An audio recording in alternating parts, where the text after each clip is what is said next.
সম্প্রতি ঘটে যাওয়া রামিসা হত্যাকাণ্ড ও নির্যাতনের ঘটনা পুরো দেশকে স্তব্ধ করে দিয়েছে। সংবাদ মাধ্যমের তথ্য অনুযায়ী শিশুটিকে পাশের বাসায় ডেকে নিয়ে নির্যাতনের পর হত্যা করা হয় বলে অভিযোগ ওঠে। পরে আইনশৃঙ্খলা বাহিনী দ্রুত অভিযান চালিয়ে অভিযুক্তকে গ্রেপ্তার করে। ঘটনার পরপরই সামাজিক যোগাযোগ মাধ্যমে শুরু হয় তীব্র ক্ষোভ। ফেসবুক, সরকারের বক্তব্য। ঘটনার পর সরকারের পক্ষ থেকেও কঠোর অবস্থানের কথা জানানো হয়েছে। স্বরাষ্ট্রমন্ত্রী জানিয়েছেন, এই মামলার তদন্ত দ্রুত শেষ করে দ্রুত বিচার ট্রাইব্যুনালে বিচার কার্যক্রম সম্পন্ন করার চেষ্টা করা হবে। আইন মন্ত্রণালয় থেকেও বলা হয়েছে, এ ধরনের অপরাধের ক্ষেত্রে কোনো ধরনের ছাড় দেওয়া হবে না। সরকারি কর্মকর্তারা বলছেন, শিশু নির্যাতনের বিরুদ্ধে জিরো টলারেন্স নীতিতে কাজ করা হচ্ছে। তবে সাধারণ মানুষের প্রশ্ন, প্রতিবারই কি আমরা এমন আশ্বাস শুনব, নাকি এবার সত্যিই দ্রুত বিচার বাস্তবায়ন হবে?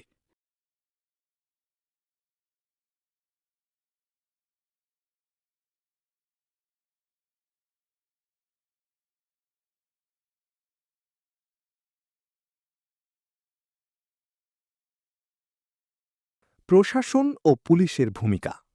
পুলিশ জানিয়েছে, ঘটনার পরপরই অভিযুক্তকে গ্রেপ্তার করা হয় এবং গুরুত্বপূর্ণ আলামত সংগ্রহ করা হয়েছে। তদন্ত কর্মকর্তারা বলছেন, মামলাটি অত্যন্ত গুরুত্ব দিয়ে দেখা হচ্ছে। প্রশাসনের দাবি, তদন্তের প্রতিটি ধাপ স্বচ্ছভাবে পরিচালনা করা হচ্ছে এবং আদালতে শক্ত প্রমাণ উপস্থাপন করা হবে। তবে মানবাধিকার কর্মীরা বলছেন, শুধু গ্রেপ্তারই যথেষ্ট নয়। বাংলাদেশে অনেক আলোচিত মামলাই বছরের পর বছর ঝুলে থাকে। তাই মানুষ এখন বিচার কার্যকর হওয়া পর্যন্ত নজর রাখতে চায়। মানবাধিকার কমিশন ও সামাজিক প্রতিক্রিয়া। জাতীয় মানবাধিকার কমিশন এই ঘটনায় গভীর উদ্বেগ প্রকাশ করেছে। তাদের বক্তব্য অনুযায়ী, শিশুদের নিরাপত্তা নিশ্চিত করতে পরিবার, সমাজ এবং রাষ্ট্র সবার সমন্বিত উদ্যোগ প্রয়োজন। মানবাধিকার কর্মীরা আরও বলছেন, শুধু কঠোর আইন করলেই হবে না, আইন দ্রুত বাস্তবায়নও জরুরি। সামাজিক যোগাযোগ মাধ্যমে অনেকেই ক্ষোভ প্রকাশ করে লিখেছেন, আর কত রামিসা হারালে সমাজ জাগবে।